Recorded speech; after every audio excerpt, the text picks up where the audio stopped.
সেই সোনারি বৃদ্ধ যুবক আর প্যালেস্টাইনের যত মনে বৃদ্ধ শিশু বৃদ্ধ নারী বৃদ্ধ শিশু সেই সোনারি বৃদ্ধ যুবক আর প্যালেস্টাইনের যত মনে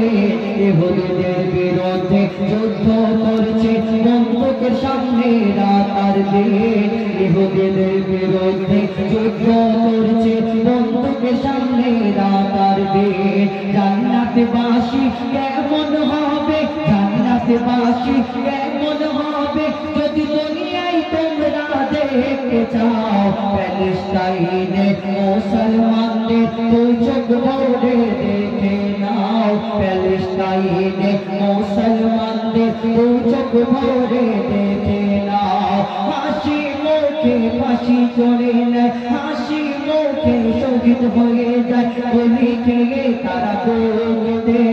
হাসি মুখে শহীদ হয়ে যায় গুলি খেয়ে তারা বুকে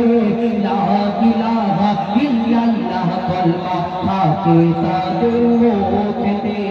লা ইলাহা ইল্লাল্লাহ কলমা থাকে তাদের মুখে প্রথম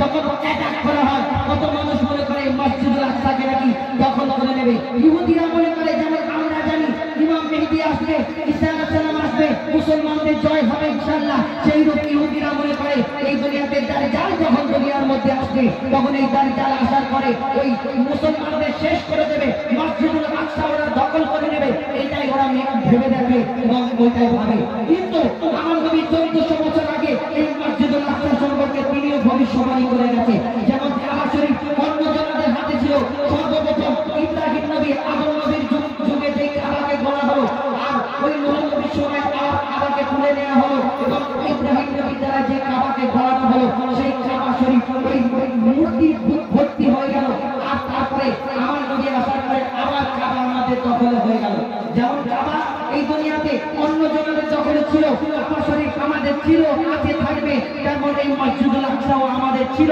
আছে থাকবে কিয়ামত পর্যন্ত ইনশাআল্লাহ কবি ছন্দের মাধ্যমে সেই সম্পর্কে আরো বলছে দেখো